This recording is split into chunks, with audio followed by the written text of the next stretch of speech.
todos me tienen que contestar los varones. Buenas noches a todas. Amén. Y los otros, pues ya contestaron. Hermanos, ¿cómo fue hoy su día?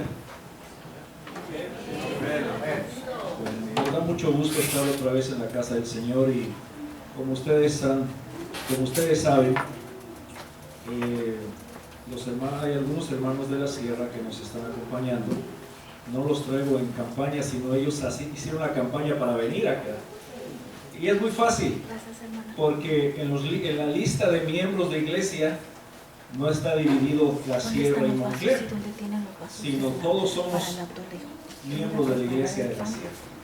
Así que agradezco a los hermanos del Ministerio de Oración que están aquí apoyando desde ayer, y a usted, hermano o hermana, que ha tomado un momento para venir a aprender un poquito más de los métodos del Señor. Vamos a repasar un poquito lo que estudiamos anoche. Abran sus Biblias en el libro de Josué, por favor. ¿Escuchan bien?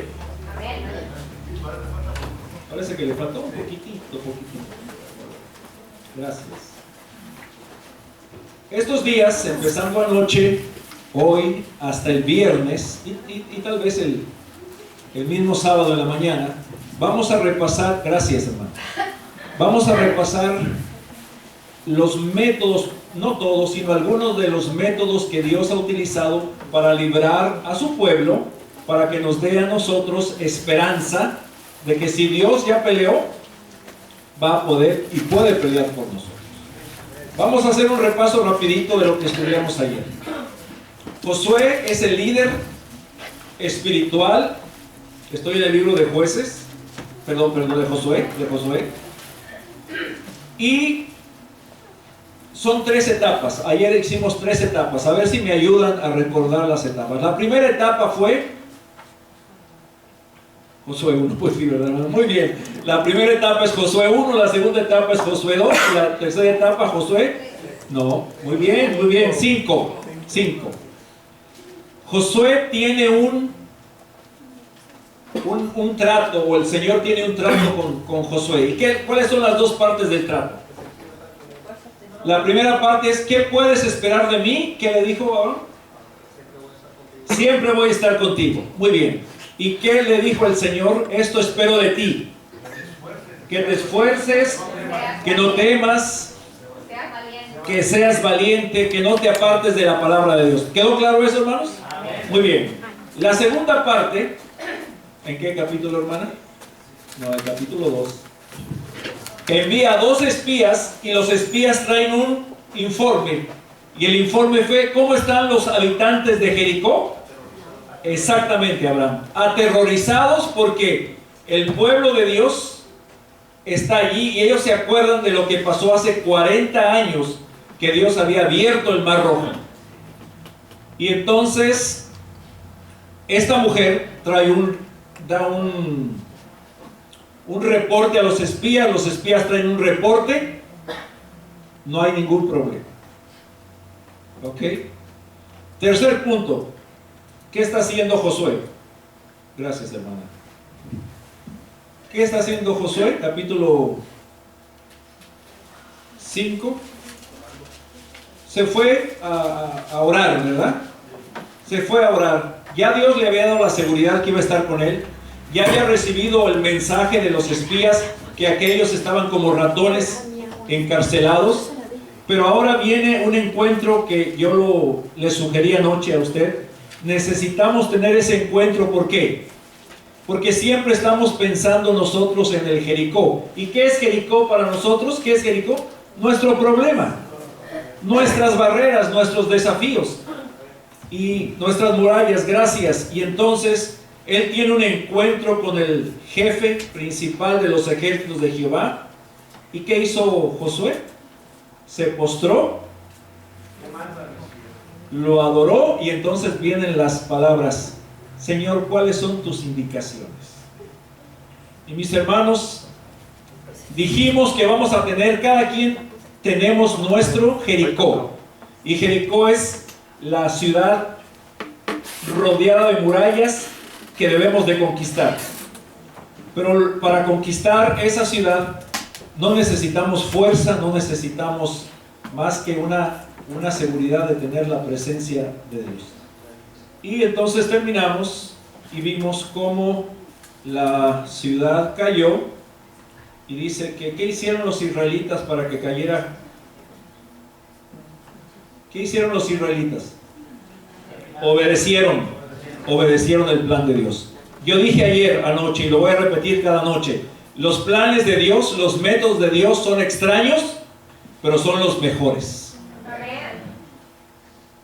En esta noche, hermanos, vamos a estudiar otra batalla para salir fortalecidos, porque siempre tenemos en nuestra mente la incertidumbre, la duda. ¿Será que Jehová peleará por mí? ¿Será que se preocupa Él por mí? Hay ocasiones en que no tenemos la seguridad, mucho menos la tranquilidad. No puedo descansar, no tengo la confianza. Viene la pregunta: ¿será que Dios va a pelear por mí? ¿Será que Dios le interesa el problema que yo tengo? Hay ocasiones que las murallas son muy altas o los ejércitos que nos rodean son muchos. Pero mis hermanos, al estudiar, como dijimos anoche, al estudiar en el manual de Dios, Él nos da esperanza de que ya lo hizo en el pasado, lo puede hacer otra vez, y si no lo hace, Él va a sacar otro arsenal, otra arma de su gran arsenal. Porque el Dios nuestro, dice la palabra de Dios, es el Dios de lo imposible. Ahí les va una imposibilidad, ¿no? Cantamos el cantito y Él dice: ¿cuándo se ha visto que un mar se abra? Que las paredes que tú vas cruzando sean de agua. Que cuando pasas por el mar que estaba mojado, los que caminaron por ahí pasaron, dice la Biblia, pasaron en seco. Dios es el Dios de lo imposible. Amén. 3 jóvenes fueron lanzados a un horno que ardía. Dice que llevaban sus manos atadas, y los que hemos jugado de chiquitos, así nada más por traviesos, con fuego, ¿qué es lo primero que se quema? La ropa, sí, pero sí que la ropa. Exactamente, el cabello, ¿no? El cabello. Dice la palabra de Dios que cuando estos 3 jóvenes fieles a Dios, ¿qué método usó Dios allí? Dice que se apareció un cuarto semejante al Hijo de los dioses, y cuando salieron, viene lo siguiente: no había olor. Bueno, si hubiera estado olor a quemado, no había olor a humo. Sus manos estaban desatadas y no les había sucedido absolutamente nada. ¿Por qué hizo Dios allí? Porque Él demuestra que Dios tiene el control sobre los elementos. ¿Lo puede hacer otra vez? Lo puede hacer. Y tú te preguntarás: bueno, ¿por qué no apagó el fuego de tantos cristianos que en el primer siglo quemaron? Dios lo permitió así, porque el plan de Dios siempre, dijimos anoche, el plan de Dios es el mejor para nosotros. ¿Ok? En otra ocasión, y dice la Biblia que en cuanto los hombres perversos que llevaron a estos jóvenes los arrojaron al... No, es más, los que los acercaron se quemaron antes de llegar, y a ellos no les pasó nada. Y otro más es, en un momentito, Pedro le dice al Señor Jesús: yo te veo caminar sobre el agua y yo quisiera hacer lo mismo, Señor. Y el Señor Jesús le da esa oportunidad. La metodología de Dios es extensa, es amplia, y como lo dije anoche y creo que lo dije el sábado, Dios es un maestro para manejar las piezas para el bien de nosotros, pero siempre es para gloria de Dios. Amén. Cuando los jóvenes salieron de ahí, el propósito era adorar una estatua hecha de oro, desafiando la visión del capítulo 2 de Daniel. Cuando todo termina, Nabucodonosor sale alabando y glorificando al Dios de esos jóvenes. Así que, mis hermanos, Cuando nosotros leemos la Biblia, nos damos cuenta que hay muchas estrategias. El asunto está que a veces no la leemos, no las conocemos, ignoramos lo que Dios ya ha hecho y entonces nos aterrorizamos. ¿Qué estrategias enseña la palabra de Dios? Bueno, ahí están. ¿Qué debo de hacer? Estudiar la palabra de Dios. Y te pregunto, hermano, ¿cómo está tu tiempo con la palabra? ¿Cómo está el tiempo que pasas con la palabra de Dios? ¿A cuánto les gustaría en la mañana al levantarse escuchar la voz de Dios que te dijera lo que tienes que hacer? ¿A cuántos? Amén. Ay, hermanos, pues aquí me voy porque todos los días si abres la Biblia Dios te va a hablar. Ahora sí que los voy a todos, casi a todos, ¿verdad? ¿No es la palabra de Dios, hermanos? Si quieres que Dios te hable, si queremos que Dios nos hable, hay que abrir la Biblia y ahí tenemos la palabra de Dios. No esperes un milagro donde no va a ocurrir. Dios ya escribió su palabra y Él dice, lámpara es a mis pies tu palabra. Así que ahora, cada vez que te levantes y veas la Biblia al lado de tu cama y no la abras, le estás diciendo a Dios, yo no quiero que ahorita me hables. Entonces cuando tú le quieras hablar, Él va a decir, estoy muy ocupado, no te voy a hacer caso. Si así nos tratara Dios, imagínense, ¿no? Así que tengan mucho cuidado la próxima vez que les haga una pregunta. ¿Dónde vamos a entender, dónde vamos a conocer en la palabra de Dios? Y mis hermanos, el propósito de esta semana es fortalecer nuestra confianza en el poderoso Dios que tenemos. Amén. Hoy vamos a hablar de un rey. Un rey que se llamaba Josafat. Era bastante bueno, muy bueno, pero también cometió sus equivocaciones, más o menos como nosotros. Bastante es bueno, pero cometemos equivocaciones. Lo hermoso de la Biblia es que no presenta a santos, sino presenta pecadores en trabajo. Dios está trabajando en ellos. No hay nada que nosotros no podamos decir en la Biblia, es que este es muy diferente a nosotros. La palabra de Dios nos presenta a hombres y mujeres como tú y como yo, con sus altas y sus bajas, y Dios siempre ahí para apoyarlos, para rescatarlos. Eso es el mensaje de la palabra de Dios, hermano. Entonces, este Josafat es un rey de Judá. La gente le tiene temor, ha hecho reformas religiosas, ha venido un reavivamiento religioso. La gente está bien contenta con lo que él ha hecho. Ha fortificado sus ciudades, tiene un tremendo ejército de más de 1 millón de soldados. La gente de alrededor le tiene temor y hay pueblos que le están pagando tributo para que él no se meta con ellos. Hace un par de malas decisiones, se une con Acab. Acab es uno de los reyes más perversos de la Biblia. Se une para ir a pelear contra otro pueblo y Dios les dice, no vayan, porque si van se va a morir Acab. Pero como él ya se había comprometido, él ya había dicho, yo voy a ir, pues va. Y como Dios nunca se equivoca, el rey Acab muere y Josafat viene, como decimos, para entenderla gráficamente, viene como el perrito con la cola entre las patas diciendo, tendría que haber hecho caso a Dios. Pero era un rey bueno. Y les quiero invitar a que abran sus Biblias en el segundo libro de Crónicas. Segundo libro de Crónicas, capítulo 19 y 20. ¿Cuántos hombres tenía en su ejército Josafat? 1.186.000 para ser exactos. Era bastante el número, ¿no? Así que después de que regresa de esa derrota, sigue haciendo buenas cosas. Y si ustedes leen en el capítulo 19, versículo 4, la última parte, voy a leer el versículo 4 del capítulo 19 en el segundo libro de Crónicas. Dice así: Habitó pues Josafat en Jerusalén, pero volvió a salir para visitar al pueblo. Era un rey visitador, desde Berseba hasta los montes de Efraín. ¿Y qué hacía? ¿Qué dice su Biblia, hermanos? Y los conducía ¿a quién? A Jehová, al Señor. Todo estaba bien, ya había pasado ese mal momento, había hecho una mala decisión. Él seguía levantando al pueblo y estaba mostrando a Dios para que el pueblo buscara a Jehová.